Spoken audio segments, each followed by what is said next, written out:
Good morning guys और स्वागत है आपका एक और नई वीडियो में। तो भाई और बहनों, जो आप मेरे पीछे टेंपल देख रहे हो, this is Murugan temple of Diglipur.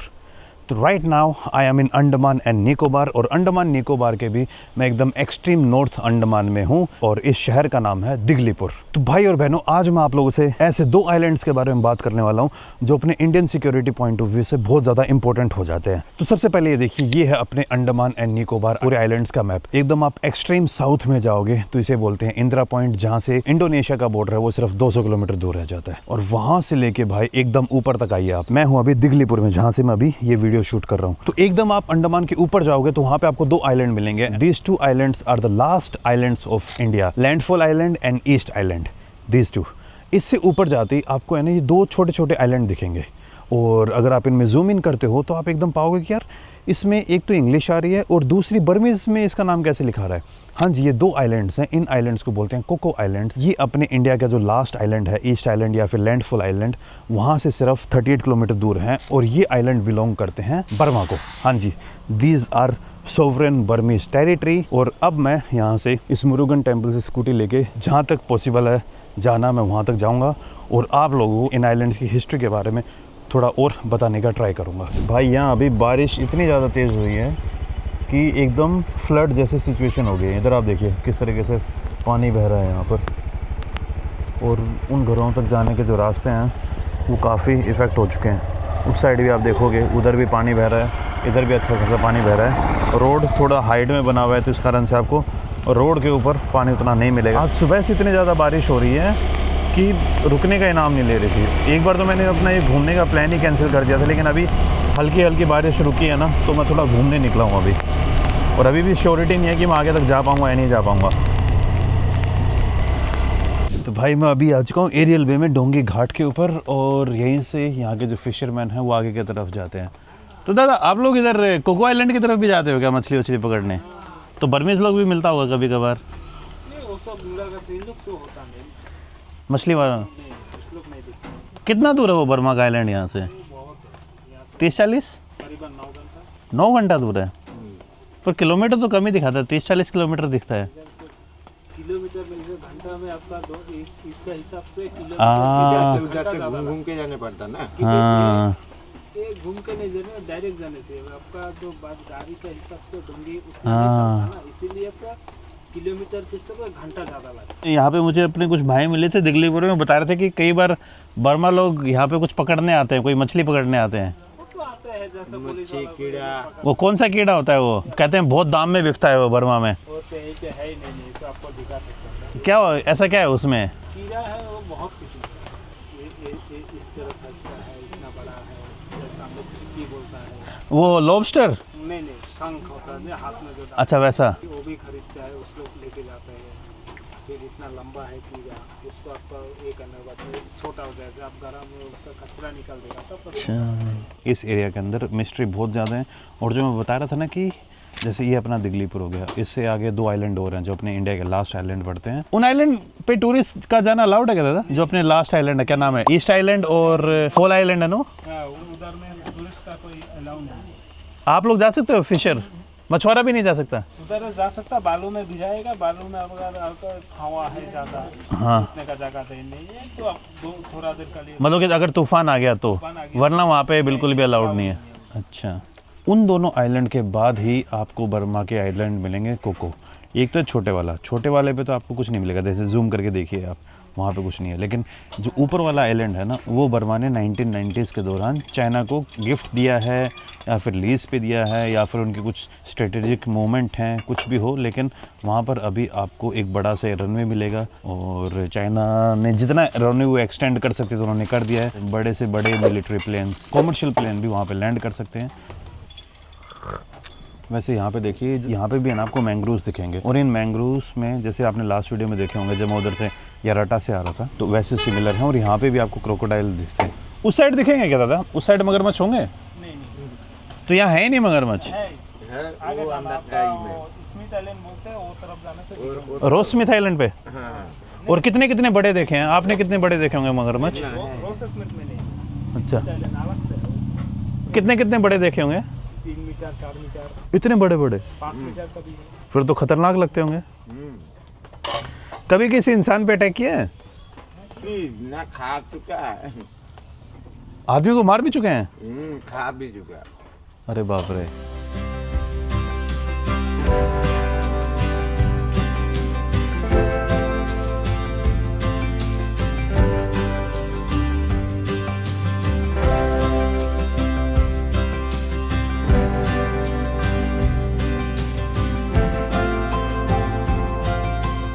ये सामने जो आपको पहाड़ दिख रहा है, this is the saddle peak, the highest peak of Andaman and Nicobar. और उसकी जो हाइकिंग है वो 2 साइड से स्टार्ट होती है, एक माउंटेन की इस साइड से और एक माउंटेन के इस साइड से। और अभी मैं जा रहा हूँ यहाँ पे दुर्गापुर बीच, आगे जाके बीच है, वो यहाँ का सबसे अच्छा बीच माना जाता है, और उधर ही मैं अभी जान रहा हूँ। यहाँ पे आप भाई नज़ारे देखिए, इधर तो खेत हैं, खेत के जस्ट पीछे आपको पूरा गहरा जंगल मिलेगा, और उधर सैडल पीक एकदम बादलों से ढकी हुई है। इस पीक की हाइट अराउंड 600 से 700 मीटर के बीच में है, और अपने पूरे अंडमान निकोबार में सबसे ऊंची यही है। अंडमान में तो फिर भी आपको ठीक ठाक जो पहाड़ हैं वो मिल जाएंगे, लेकिन निकोबार साइड जाओगे ना, निकोबार साइड उल्टा सीन है। निकोबार में जो सी है वो बहुत ज़्यादा गहरा है, और जो लैंड है वो फ्लैट ज़्यादा है, वहाँ पे माउंटेन्स आपको कम मिलेंगे। और आप अंडमान के साइड आ जाओगे, अंडमान में पंगा क्या है कि पानी कम गहरा है, लेकिन यहाँ पे जो पहाड़ हैं वो आपको ठीक ठाक मिलेंगे एज़ कम्पेयर टू निकोबार। तो ये थोड़ा कॉन्ट्रास्ट है between Andaman and Nicobar islands के बीचों बीच। और जैसे कि मैं इस वीडियो के स्टार्टिंग में बता रहा था कि अगर आप निकोबार साइड जाओगे तो निकोबार साइड से हम पूरी दुनिया का जो ट्रेड होता है थ्रू मलक्का स्ट्रेट, हम एक चौक पॉइंट के ऊपर बैठे हुए हैं, और वहाँ पे भाई अपनी इंडियन नेवी का एक बहुत बड़ा नेवल हब है जिसे बोलते हैं INS बाज, इंडियन नेवल सर्विस बाज, जहाँ से वो चाइना को काउंटर करने के लिए या फिर बाकी अगर कोई भी शिपिंग लाइंस की कोई भी थ्रेट आती है इन टर्म्स ऑफ इकोनॉमिकल और डिफेंस, तो अपनी इंडियन नेवी अपने को प्रोटेक्ट कर रही है। जैसा भी आपने देखा होगा, मैं वहाँ पे चाय पी रहा था लोगों के साथ बैठ के, लोगों से उनका पॉइंट ऑफ व्यू जानने की कोशिश की कि यार बेसिकली वो कोको आइलैंड के बारे में सोचते क्या है। यार कोको आइलैंड वाला जो टॉपिक है ना बहुत कंफ्यूजिंग है। मैंने गूगल के ऊपर रिसर्च की, बाकी अलग अलग जगह पर सब जगह करके देखा, तो कोई भी है ना ऑथेंटिक और वो रिकॉर्ड्स मिले नहीं। अलग अलग थ्योरीज हैं। कई लोग बोलते हैं कि this island belong to India, लेकिन जब 1947 में फ्रीडम मिली तो हमने उन आइलैंड्स को बर्मा को गिफ्ट कर दिए by our prime minister Jawaharlal Nehru. एक थ्योरी ये भी है कि 1937 में ब्रिटिश इंडिया ने पूरे बर्मा और इंडिया को अलग अलग किया, उन दोनों का एडमिनिस्ट्रेशन अलग अलग किया 1937 में। उस टाइम पर उन्होंने अंडमान का भी एक अलग एडमिनिस्ट्रेशन कर दिया था, तो उस टाइम पर उन 2 आइलैंड्स को बर्मा के नीचे दे दिए थे। अब मैं श्योर नहीं हूँ कि एक्चुअल में है क्या। अगर आप लोकेशन के हिसाब से देखेंगे, ये देखिए ये अपना पूरा अंडमान निकोबार है, राइट साइड में अपने रह जाता है Burma and Thailand, south side में अपने रह जाता है इंडोनेशिया, और लेफ्ट साइड में पूरा का पूरा मेनलैंड इंडिया। नॉर्थ साइड में देखोगे तो आपको बांग्लादेश एंड इंडिया दिखेंगे। This is our location in Bay of Bengal. और भाई अपने इंडिया की सिक्योरिटी के लिए, इकोनॉमिकल स्ट्रेटजी वाइज भी एंड इवन डिफेंस वाइज भी ये अपने लिए बहुत ज़्यादा इंपॉर्टेंट है in terms of living influence in Indian Ocean and in terms of living influence in Bay of Bengal. और भाई अभी रिसेंट सर्वे के अकॉर्डिंग हमें अंडमान एंड निकोबार के अंदर ऑयल भी मिला है, और इस फाइंडिंग के बाद जो हमारा अंडमान निकोबार में एनर्जी सिक्योरिटी है वो भी काफ़ी डिपेंड करने वाली है। तो ये हमारे लिए not just kind of some beautiful island जहाँ पे बीच आपको बहुत अच्छे मिलते हैं, ये भाई अपने इंडिया की सिक्योरिटी एंड सोवरेनिटी के लिए बहुत ज़्यादा एंड बहुत सेंसिबल जगह हैं। और अब हम आगे चलते हैं, आगे बीच के ऊपर जाके मैं आप लोगों से बात करूंगा, और वहाँ पे और अगर मुझे लोग मिलते हैं उनका पॉइंट ऑफ व्यू क्या है, क्या वो कोको आइलैंड की तरफ गए हैं और उन्होंने क्या क्या चीज़ें देखी हैं, और वहाँ जाके कुछ मेरे यहाँ पे जो शिप के कैप्टन्स थे उनसे बातें हुई थी वो अकाउंट्स और शेयर करूँगा।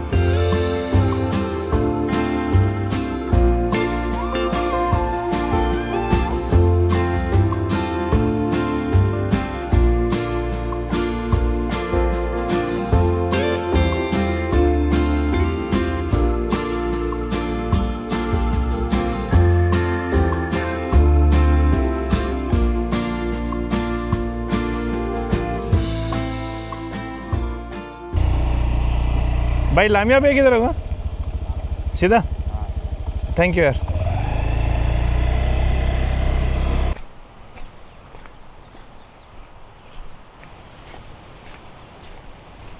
मैं अभी यहाँ पे एक बीच है लामिया बे करके, यहाँ पे आ गया हूँ मैं। इससे अगर आप थोड़ा सा आगे जाएंगे तो उधर कालीपुर बीच है, और उससे थोड़ा आगे जाएंगे तो वहाँ पे जेटी है जहाँ से आप पोर्ट ब्लेयर जा सकते हो। वो एक काइंड ऑफ अपने लिए बहुत इंपॉर्टेंट भी हो जाती है for the movement of logistic and transport. और बर्मा के पास जो अपनी प्रॉक्सिमिटी है वो मैं आपको एक और चीज़ से समझाने की कोशिश करता हूँ। ये देखिए, ये तो है महाराष्ट्र का। अभी थोड़ी देर पहले ना मुझे कुछ बर्मीज़ आइटम दिखे थे। ये देखिए, इधर ये बर्मीज़ है या फिर थाईलैंड का है। मैं आपको थोड़ा पढ़ के बता देता हूँ, इसमें समझ नहीं पा रहा हूँ। ये मेरे को 90% लग रहा है थाईलैंड का है, क्योंकि इसके ऊपर थाई भाषा दिख रही है मुझे। तो ये आप मेरी लोकेशन देखिए, इससे आगे आप चाहे कितना भी चले जाओगे ना, इधर आपको आएगा बर्मा या थाईलैंड।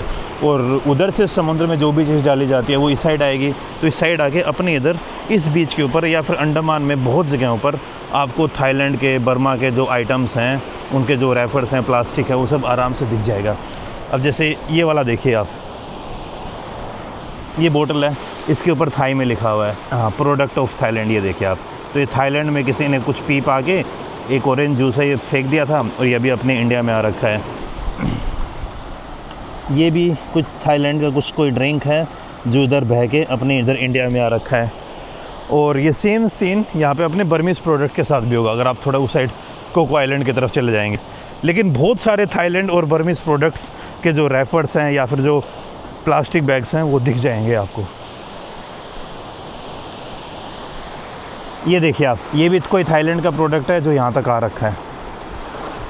अभी कोई आई थिंक या तो फ़िश ऑयल है या कुछ कोकोनट का कुछ है, लेकिन this is a Thai product.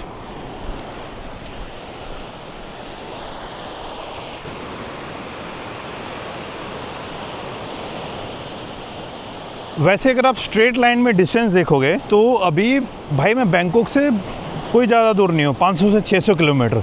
ये देखिए आप, बैंकॉक बहुत नज़दीक है, फुकेत मेरे से ज़्यादा दूर नहीं है। एंड अगर आप कलकत्ता के साथ देखोगे तो मेरा डिस्टेंस अराउंड 1200 से 1300 किलोमीटर के आसपास हो जाता है। विशाखापट्टनम के आसपास भी देखिए और यहाँ से भी देखिए। अगर मेनलैंड इंडिया पे अगर अपने नेवल बेस होंगे तो हम अंडमान को प्रोटेक्ट करने में उतने सक्षम नहीं हो पाएंगे, क्योंकि हमें यहाँ पे पहुँचने में बहुत टाइम लग जाएगा। तो रिसेंट चेंजेस के कारण से हम यहाँ पे एक दो और बड़े बड़े बेस बना रहे हैं। एक तो ऑलरेडी है हमारे पास INS बाज, यहाँ पे प्रोटेक्शन देता है। लेकिन ग्रेटर निकोबार में जहाँ पे INS बाज है, वहाँ पे हमारी गवर्नमेंट एक बहुत बड़ा प्रोजेक्ट लेके आ रही है, ग्रेटर निकोबार प्रोजेक्ट, जिसके ऊपर हम एक बहुत बड़ा ट्रांसशिपमेंट पॉइंट बनाने वाले हैं। उस ट्रांसशिपमेंट हब को बनाने के बाद अपनी capability in terms of logistics भी अच्छी खासी हो जाएगी। जैसे अभी अपने इंडिया के पास है ना, कोई भी डीप पोर्ट नहीं है, कोई भी डीप सी पोर्ट। तो कई बार हमें हमारे सामान को या तो दुबई भेजना पड़ता है, या कोलंबो भेजना पड़ता है, या फिर सिंगापुर भेजना पड़ता है। जैसे मैं आपको बता रहा था, निकोबार साइड समंदर गहरा है, तो हमारे पास वहाँ पे अपॉर्चुनिटी है कि हम एक बहुत बड़ा ट्रांसशिपमेंट हब बना दें, डीप सी पोर्ट। वो होने के बाद हमें बाकी कंट्रीज़ के ऊपर डिपेंड नहीं होना पड़ेगा फॉर आवर शिपमेंट्स। हमारे पास ठीक ठाक शिप्स आ जाती है, लेकिन आजकल जो बहुत बड़ी बड़ी शिप्स हो रखी है ना, उनके लिए हमें एक्स्ट्रा गहराई वाले पोर्ट चाहिए, जो हमारे पास अभी नहीं है। एक अपनी गवर्नमेंट बना रही है विंजिम में, केरला में, और इस साइड के लिए हम बना रहे हैं इधर ग्रेटर निकोबार में। तो अब ये देखिए भाई,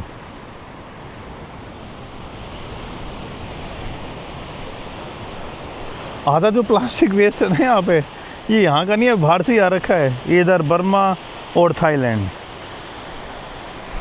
ये देखो ये दब गया है नीचे। थाईलैंड का है भाई, थाई में लिखा हुआ है।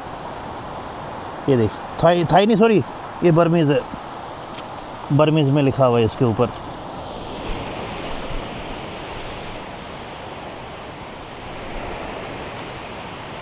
बीच से है ना, मैं वापस इधर मेन रोड पे आ गया हूँ। बीच के ऊपर शोर भी ज़्यादा हो रहा था। तो जो अंडमान के सबसे हाईएस्ट पीक है, सैडल पीक, उसकी हाइकिंग भी यहीं से स्टार्ट होती है। ये जो लाइमा बे बीच था, यहाँ पे आपको फॉरेस्ट ऑफिस मिलेगा, वहाँ पे आपको एंट्री करा के जानी पड़ेगी। और लगभग 3 से 4 घंटे के आसपास का ट्रैक है ऊपर जाने में, और नीचे आने में आई थिंक 2.5 से 3 घंटे लगेंगे।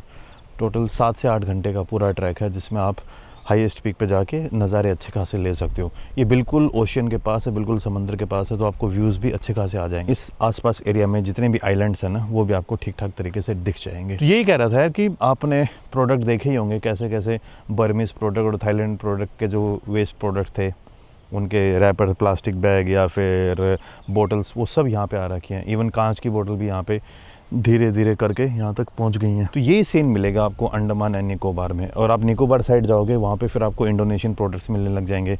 बर्मीज प्रोडक्ट तो यहाँ पे दिख ही रहे हैं। इवन कुछ लोकल्स ने ये भी बताया कि बर्मा से कुछ लोग यहाँ पे इलीगली भी आके कुछ ना कुछ, जैसे एक लकड़ी होती है एंड समंदर के अंदर कुछ ऐसे ऑर्गेनिजम्स हैं, कुछ ऐसी मछलियाँ हैं जिनको वो यहाँ से लेके जाते हैं। तो कई बार अपने जो कोस्ट गार्ड है और अपनी नेवी ने उनको पकड़ा भी है। पहले तो ये चीज़ें बहुत ज़्यादा होती थी, अब इनके ऊपर काफ़ी कंट्रोल आ गया है। रिसेंट दिनों में ऐसे कोई इंसिडेंट नहीं हुए पिछले 3-4 सालों से, वरना पहले ये चीज़ें और ज़्यादा थी। तो भाई इस मतलब खुले सामने मूत रहा है ये कुत्ता भाई, कुछ भी।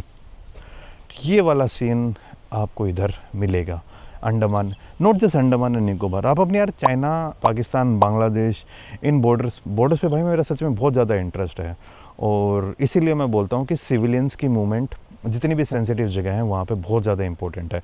इवन तो रेगुलेटेड होनी चाहिए पूरी की पूरी, भाई जो भी आ रहा है सर्विलेंस अच्छी खासी होनी चाहिए, लेकिन सिविलियन मूवमेंट से अगर हम किसी जगह को क्लेम करते हैं ना, तो जो हमारा क्लेम है और जो हमारी सोवरेनिटी है वो और ज़्यादा स्ट्रॉन्ग होती है। बस मुझे यही डर लग रहा है, अगर मान लो कुछ फुल स्केल अगर कोई प्रॉब्लम चाइना के साथ होती है तो चाइना हम पे यहाँ से है ना बहुत ज़्यादा नज़र रखे हुए। जो फेरी के कैप्टन थे, मैं बता नहीं सकता किन से मेरी बात हुई है, मैं क्यों उनके नाम सामने लूँ और क्यों उनके बारे में बताऊँ, लेकिन जो फेरी कैप्टन उनसे मेरी बात हुई तो उन्होंने मुझे ये बताया कि कई बार यहाँ पे जो चाइनीज़ सबमरीन्स उनको भी सपोर्ट किया गया है, लेकिन हमारे हाथ बंधे हुए हम कुछ कर नहीं सकते क्योंकि वो इंटरनेशनल वाटर्स में आ जाते हैं। कई बार आप देखिए ये अपना जो पूरा अंडमान निकोबार है, बीच में ना कई ऐसी जगह आती है जहाँ पे ना काफ़ी टाइम तक अपने इंडिया के कुछ आइलैंड्स नहीं है। तो जहाँ पे लैंड ख़त्म हो जाती है वहाँ पे फिर अपनी जो स्पेशल इकोनॉमिक जोन या फिर जो अपनी कंट्री की जोन होती है ना समंदर के अंदर, वो ख़त्म हो जाती है। फिर वो पानी इंटरनेशनल वाटर्स बन जाता है। तो अपने लिए एक सिक्योरिटी चैलेंज ये भी है कि अंडमान एंड निकोबार के बीच में एक जगह है,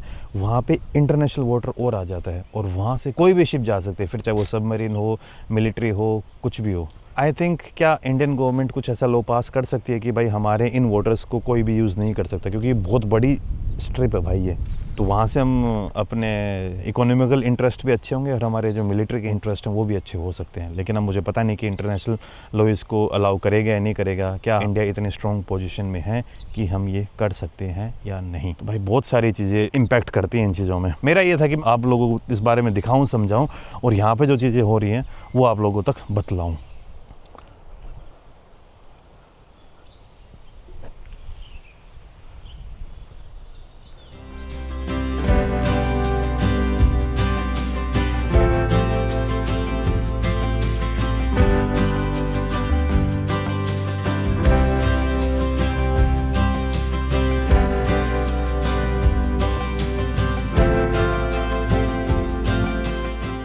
इधर अभी उस लालेम्बे बीच से आके अब मैं वापस से सिटी की तरफ जा रहा था, तो रास्ते में मुझे एक जगह दिखी, यहाँ पे कुछ यहाँ के लोकल गांव वाले दिखे और आगे जाके समंदर में मिल रहा है ना। समंदर में आज बारिश बहुत ज़्यादा हुआ है।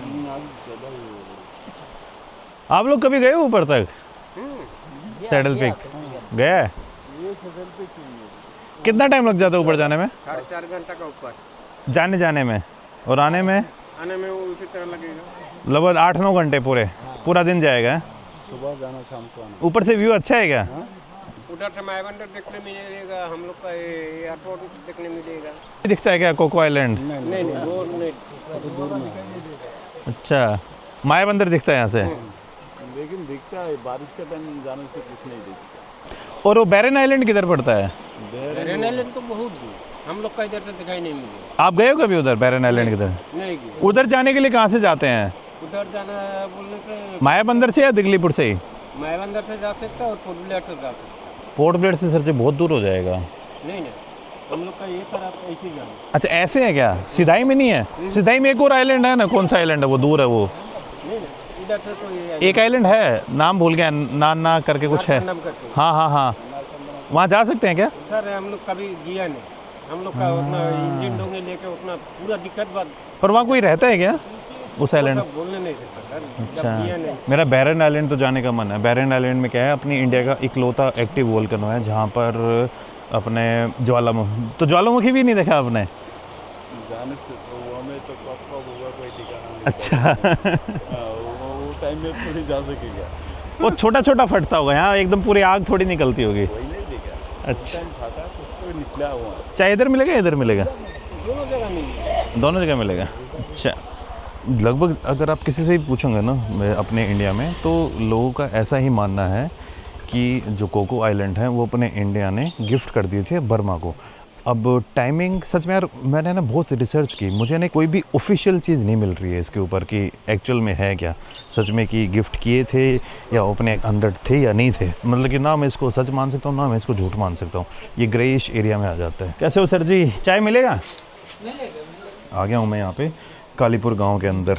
ये दिगलीपुर से लगभग कितना 20-30 किलोमीटर? नहीं 30 किलोमीटर 22 किलोमीटर। तो बैरन आइलैंड के लिए ज़्यादा मायाबंदर से जाना पड़ेगा है? आप कोको की तरफ गए हो? नहीं नहीं, कोको आइलैंड की तरफ गए हो कभी आप? आइलैंड में नहीं होता। कभी देखा है आपने दूर से? बर्मीज लोग दिखता है क्या उधर? बर्मीज लोग तो पकड़ के लेके आता, वो तो चोरी करके आता ना, पकड़ के। वो लोग पुलिस क्यों? डिफेंस वाला यहाँ पे क्या करते हैं वो? जंगल वंगल काट के लकड़ी लेके जाता। कौन सा लकड़ी? अच्छा लकड़ी जो अच्छा, स्मगलिंग के? अरे बाप रे, बहुत पकड़ के लेके आता ना। अभी भी? ना अभी काफ़ी टाइम साल पहले। क्यों, मैं उधर गुवाहाटी में रहता हूँ, नॉर्थ ईस्ट में। उधर अपना बर्मा के साथ बॉर्डर लगता है ना, वहाँ से भी बर्मा से टीक की लकड़ी आती है। टीक सुना है आपने? वो स्मगल होती है। तो अपने आर्मी यहाँ पे भी है, तो बर्मा का टिक वो यहाँ का टिक से भी अच्छा। बर्मा का टीक अच्छा है क्या? अच्छा तो नॉर्थ ईस्ट में मिलता है वो अपनी आर्मी, और बहुत ट्राई करते हैं उसको रोकने का, लेकिन वो स्मगलर्स भैया इतने पैसे वैसे उनके पास, सब कुछ करा देते हैं वो। तो बैरन आइलैंड के लिए हैवलॉक से जाना पड़ेगा। हैवलॉक में तो था, मुझे पता नहीं था। नहीं, पोर्टब्लर से जा सकता है, अभी ये सीजन में शायद नहीं है। जब तो यहाँ पे एक और आइलैंड पड़ता है ना एकदम इस साथ में, वो कौन सा है? वो एक भाई साहब बता रहे थे, नारा करके कुछ लेके रहता है, उन लोगों का क्या डर है। ये देखिए, ये अपना इंडिया, ये बड़े वाला, ये वाला जो आइलैंड है ना, इसकी बात कर रहा हूँ मैं आपको गूगल व्यू में दिखाऊंगा। बिल्कुल ही आई थिंक अपने इंडिया का सबसे ईस्ट पॉइंट इधर यही होगा ना। कितना दूर है यहाँ से? एरियल पे से आपको 5 घंटे, बहुत ज़्यादा दूर है मतलब। 5 घंटा लगता है इधर से इस लाइन जाने के लिए। और हम लोग का उधर जो इंटरव्यू बोलता है उसमें जाने के लिए 8 घंटे का ऊपर में। कौन से आइलैंड के लिए? इंटरव्यू उधर भी आदमी है, अच्छा, इसमें भी आदमी है।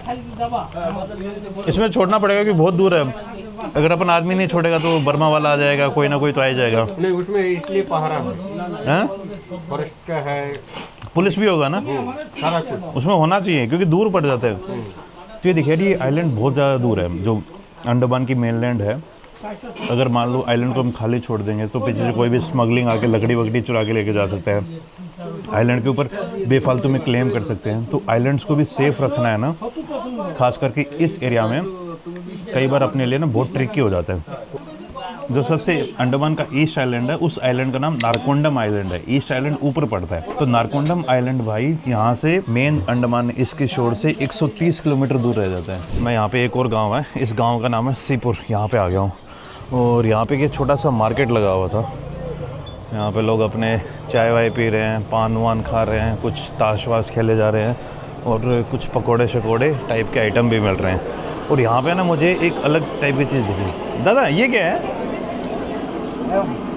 करेला होता ना, हाँ, वो करेला का व्यवसाय। करेला तो थोड़ा गरवा होता है ना, हाँ, फल बोलता है, सब्जी बनाते हैं। ये यहीं का है क्या लोकल?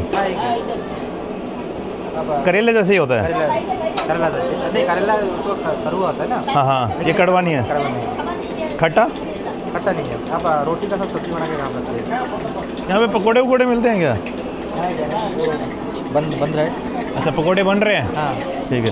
दादा एक पकोड़े और एक काली चाय देना, ठीक है? हाँ, एक लाल चाय और एक पकोड़ा।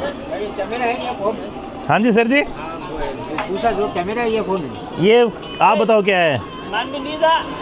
कैमरा तो है ही है। दिखा, ये कौन है बीच वाले? मोदी अभी तक आया नहीं कुछ। नहीं आया क्या? रुकिए मैं दिखाता हूँ, अभी तो आता है। 1 मिनट रुकिए। अब आया? सुंदर लग रहे हो ना? जी जी। ये इधर देख रहे हो ना, ये माइक है, अभी इधर घूम रहा हूँ मैं। ब्लॉग बना रहे हैं ना? हाँ जी, व्लॉग बना रहा हूँ दादा। क्या नाम है आपका ब्लॉग का नाम? Nomadic Indian. Romantic Indian. Nomadic. दो मैडिक। नोमैडिक। हाँ जी दादा, मस्त लग रहे हो यार आप।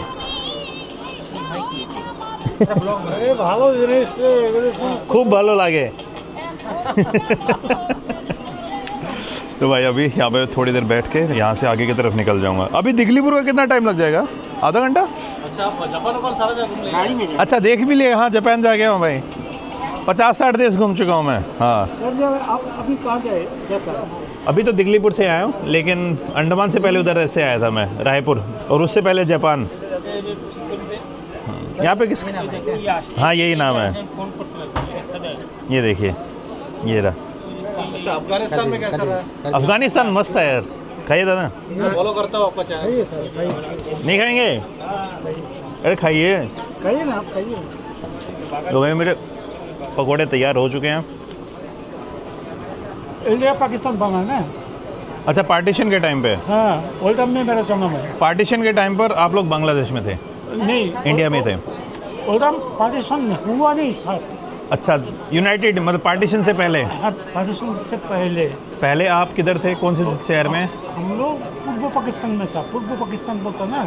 जो आज बांग्लादेश है? नहीं, बांग्लादेश तो 71 साल में हुआ। नहीं, पर आज जो बांग्लादेश बोलते हैं वो पूर्व पाकिस्तान। हाँ तो वहाँ से आए थे आप? हैं? हाँ, वहाँ में किधर, कौन सी डिस्ट्रिक्ट था आपका? वो ढाका। अच्छा, ढाका से थे आप? तो ढाका से पार्टीशन होने के बाद आप कलकत्ता चले गए।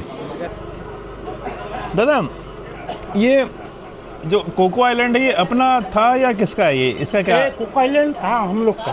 अपना था? इंडिया का था? इंडिया का था। एक ऐसा हुआ है, ये बात भी हम लोग का नॉलेज में है। अच्छा। मगर हम लोग क्या करेगा, प्राइम मिनिस्टर जब इस तरह काम करेगा तो उसमें हम लोग रुकावट कर सकता है? नहीं सकता ना। तो हम किसने लोग दिया? public इंदिरा है। गांधी ने दिया या इंदिरा गांधी दिया? 1971 में दिया है? कब दिया? उतना तो हम बोल नहीं सकेगा। इंदिरा गांधी दिया। पता तो ठीक ही मैं सही बोल रहा हूँ, बहुत कुछ सही। इंदिरा गांधी दिया। इंदिरा गांधी? नेहरू ने नहीं दिया? नेहरू जी ने दिया।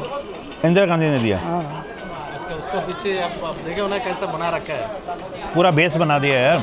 ओके दादा, बाय बाय। नहीं सर, एक बात है सर, बताइए। अपना देश को बाद कैसा भूल सकता है? नहीं बोल सकता। अब्बा अम्मा जब ये धरती में जन्म लिया, ये धरती मेरा माँ बाप, मेरा धरती यही है। बिल्कुल सर जी। हाँ, तो हम बाहर देश का बात थोड़ी बोलेगा। नहीं बोल सकता सर। कभी नहीं बोलेगा। ओके, कभी नहीं। किसी को हम इधर रहने भी नहीं देगा, बाहर देश का आदमी को। बिल्कुल। क्यों देना है? तुम बाहर देश का है, तुम बाहर, तुम्हारा देश में तुम चले जाओ, इंडिया में तुमको जगह है नहीं। बिल्कुल सर जी, सही है। ओके, जय हिंद सर जी, जय हिंद, बाय बाय। तो भाई अब निकल रहा हूँ मैं यहाँ से। यही बात है यार, मैं ना सच में आपके जो लोकल्स हैं उनका व्यूज़ जानना चाह रहा था इसके ऊपर कि वो लोग क्या सोचते हैं। अब मैं सही हूँ गलत हूँ इस बात का सच में मुझे आइडिया नहीं है। फैक्ट्स सच में थोड़े कई बार ना ढूंढने, एक थिन लाइन होती है कुछ फैक्ट्स के बीच में। और इस वीडियो को है ना मैं ख़त्म अभी यहाँ पे नहीं करूँगा, एक रूम में करूँगा ताकि मैं आप लोगों को थोड़ा जो और रिसर्च वाला मटेरियल है वो दिखा सकूँ। भाई अभी मैं बस पकड़ने जा रहा हूँ, वहाँ से जस्ट वो अंकल याद है जिनसे मैं बातें कर रहा था काफ़ी देर तक। भाई अब आप लोगों से बात, मेरा प्लान तो था यहाँ पे करने की आके, लेकिन बारिश देखिए इतनी ज़्यादा हो रही है, हद से ज़्यादा रेनफॉल है भाई, नेक्स्ट लेवल स्टफ हो गया है। और भाई ऐसी टेरेन्स के अंदर, ऐसी जगहों के अंदर अपनी आर्मी, नेवी और जो अपनी पुलिस है उनको सारी चीज़ों के मैनेज करना लगता है स्टार्टिंग में छोटा मोटा है कि ठीक है यार जो भी है, लेकिन जब आप यहाँ पे आके देखोगे ना कि किस लेवल पे चीज़ें काम करती हैं तो होश उड़ जाते हैं भाई।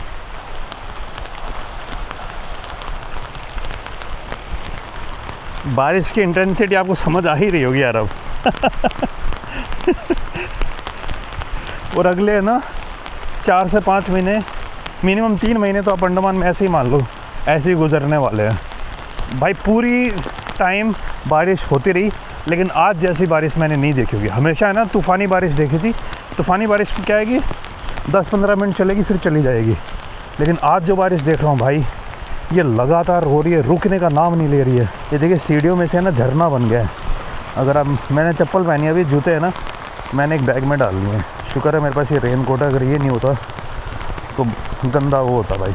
टाइम वैसे 9:15 हो चुके हैं, 9:30 की बस है तो पहुंच गया टाइम पे। ये नीचे बस स्टैंड ही है। अभी पता है मेरा सबसे बड़ा डर क्या है, वो बंदे ये ना बोल देंगे यार टिकट कैंसिल हो गई है ब्ला ब्ला कुछ भी अंट शंट। वैसे बस तो आ रखी हैं भाई, 2-3 बस आ रखी हैं और आई थिंक 9:30 बजे से निकल भी जाएंगी। वो बंदा मेरे को ये ना बोल दे कि यार तू लेट हो गया आने में तो मैंने तेरे को सीट दूसरी दे दी। अच्छा एसी बस भी है क्या? कितनी बस जाती है? स्लीपर में जगह मिले, स्लीपर में तो लग रहा है नींद तो आ जाएगी रास्ते से। रेडी? कौन सी बस है यार? स्लीपर में जगह है क्या? स्लीपर में जगह है क्या? स्लीपर है, ऊपर है, ऊपर वाला? ये पीछे वाला। अच्छा उसका कितना है? 1000 रुपये एक्स्ट्रा देना पड़ेगा? हम लोग को नहीं, ये तो आपको रिफंड भी नहीं होगा। अच्छा और आगे कौन सी वाली जगह है? स्लीपर इसमें कौन सी सीट है मेरी? हम लोग ये बस आपको फर्स्ट सीट दे दिए, 1 नंबर सीट दे दिए। 1 नंबर, थैंक यू। सबसे आगे वाला? थैंक यू भाई, बैठ जाऊँ? सोच रहा था स्लीपर में ले लूँ, लेकिन स्लीपर में ना सीट पीछे वाली और ऊपर वाली है और वो फिर बहुत ज़्यादा जंप करती हैं भाई, तो इससे अच्छा फिर इसमें ना आगे वाली मिल गई है मेरे को। ये प्राइवेट बस है वैसे, लेकिन पूरे सरकारी फील आ रही है भाई। थैंक यू दादा 1 नंबर सीट देने के लिए मुझे, थैंक यू यार। और आज आप हमारे कंडक्टर होने वाले हैं। कितने बजे पहुँचा दोगे मुझे? 12 टांग? 12 टांग? 5:30 बजे पहुंचा। 5:30 बजे सुबह हो जाएगा ना इतने? और ये काउंटर कौन सा है मैं आपको बताता हूँ, क्या नाम है? SSV transport line. SSV transport line. इन अन्ना के पास आके आप टिकट बुक कर सकते हो। थैंक यू यार भाई। Andaman trunk road. Andaman trunk, अरे हाँ ये अंडमान ट्रंक रोड से जाने वाले हैं ना। रोड कैसा है? रोड यहाँ से लेके रंगत तक आपको थोड़ा चल मिलेगा, उसके बाद रोड है ही नहीं, ओनली कीचड़। कीचड़ है पूरा। 12 टांग से कोल्ले तक एकदम बढ़िया रोड है। मेन प्रॉब्लम कहाँ का है? रंगट से 12 टांग के बीच में? रंगत से 12 के बीच में फुल रोड फुल डैमेज है। कारण थोड़ा सा जो एनएच का कारण है और रीजन है जो बरसात का है, ये सब थोड़ा। तो बरसात तो हर साल होती है, इतना तो गवर्नमेंट को पता होना चाहिए। लेकिन 7 साल तक रोड बनते ही है, अभी तक ये क्लियर नहीं हुआ। 7 साल से रोड बन रहा है? 8 साल से बनते है, अभी तो 8 ईयर ट्रंक रोड क्लियर नहीं हुआ। क्लियर कहाँ से नहीं हो रहा? सेंटर से नहीं हो रहा है? नहीं मालूम, वो तो नहीं मालूम। अच्छा तो भाई ये एक मिस्ट्री है कि ये रोड बन क्यों नहीं पा रहा है। अंडमान का सबसे इम्पोर्टेंट और इकलौता रोड ही मान लीजिए आप, जो एकदम अंडमान के, जो आज मैंने पूरा वीडियो में बताया भाई ये जगह अपने लिए कितनी इंपॉर्टेंट है फॉर द डिफेंस, लेकिन रोड में अलग मिस्ट्री है भाई यहाँ पे। कोई नहीं, अभी अपनी बस निकलने वाली है। अभी रात के 9:24 हो चुकी है। कितने बजे निकलेंगे? 9:30। कितनी बस आएंगे साथ? एक साथ 3 या 4? 4 बस। एक गवर्नमेंट का और 4 प्राइवेट। 5 टोटल। अरे बाप रे। एक आनंद है, एक ये है, एक फिर उधर राजलक्ष्मी की, ये सब स्लीपर है। मज़े तो आने वाले हैं भाई।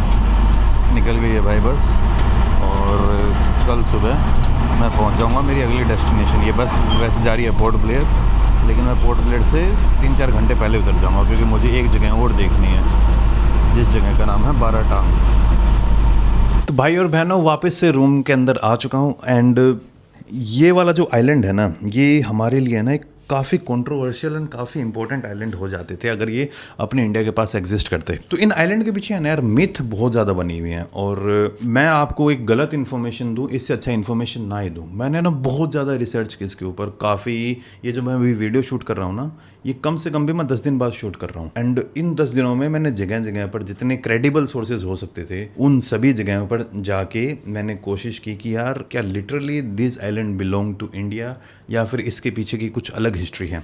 देखो अगर आप थोड़े पुराने हिस्ट्री में जाएंगे, this islands were literally part of India. बिल्कुल थे। पहले जो British India and British Burma ये एक एंटिटी हुआ करते थे, लेकिन 1937 आते आते ब्रिटिश इंडिया ने क्या किया, उन्होंने ब्रिटिश बर्मा को अलग कर दिया। और जब बर्मा इंडिया से अलग हुआ उस टाइम पर ये 2-3 आइलैंड थी, ब्रिटिश ने क्या किया, ये बर्मा को दे दिए। एंड ये एक टर्निंग पॉइंट बन जाता है कि ये जो आइलैंड है ये हमारे पास नहीं आ पाए। अब इसमें ये बोल देना कि ये आइलैंड हमने बर्मा को गिफ्ट कर दिए, ये थोड़ा सा एक काइंड ऑफ पॉलिटिकल स्टेटमेंट बन जाती है। अब इसमें श्योरिटी तो मेरी अब भी नहीं है इसमें कि एक्चुअल में क्या हुआ था, लेकिन जैसे मैंने अंडमान में जाके लोगों से बात की, उनके अंदर भी यही एक थॉट चलता है कि हमारी गवर्नमेंट ने इस आइलैंड को गिफ्ट कर दिया। वैसे हमारी गवर्नमेंट इन चीज़ों में थोड़ी ख़राब है, मैं आपको बताता हूँ। अगर आप थोड़ी हिस्ट्री में जाओगे तो ये देखिए, ये है श्रीलंका, ये अपना इंडिया, और अपन दोनों के बीच में ना एक आइलैंड हमने श्रीलंका को गिफ्ट कर दिया था। उस आइलैंड का नाम है कच्चातीवू। कच्चातीवू, तीवू मतलब इन तमिल उसको आइलैंड बोलते हैं। एंड उस कच्चातीवू आइलैंड के ऊपर अगर आप तमिलनाडु में जाओगे तो पॉलिटिक्स काफ़ी गर्माई हुई है।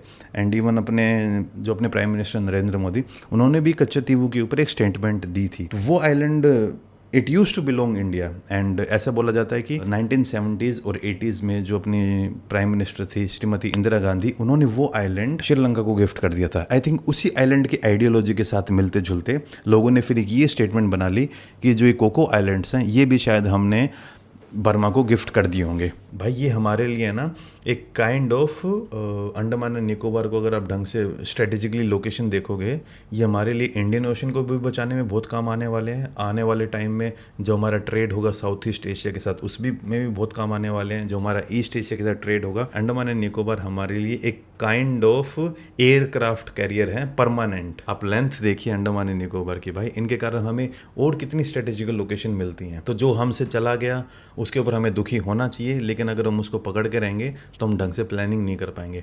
लेकिन हमें जो हमारे आसपास हो रहा है उसका भी बहुत ज़्यादा अवेयर होना पड़ेगा, क्योंकि जिस तरीके से वो कंट्री यहाँ पर इन्वेस्ट कर रही है ये हमारे लिए एक थ्रेट। तो आई होप इस वीडियो के थ्रू आपको इस चीज़ को समझने का मौका मिला होगा, और लोकल्स यहाँ के बारे में क्या क्या सोचते हैं उनके बारे में मिला होगा। एंड सीरियसली मुझे वहाँ पर लोगों से बात करके, यानी कि जो भाई साहब जिनके साथ मैं बात कर रहा था, भाई उनके अंदर तो वो लिटरली रोने से लग गए थे कि यार ये हमारा इंडिया है, हम इसके लिए कुछ भी कर सकते हैं। तो इस टाइप की जो एक जज्बा हमारे लोगों के अंदर मुझे वहाँ पे देखने को मिला, उसके लिए सैल्यूट है। And thanks to the people of Andaman and Nicobar for giving me those amazing knowledge and experiences. मिलता हूँ आपसे अब नेक्स्ट वीडियो में। Bye bye.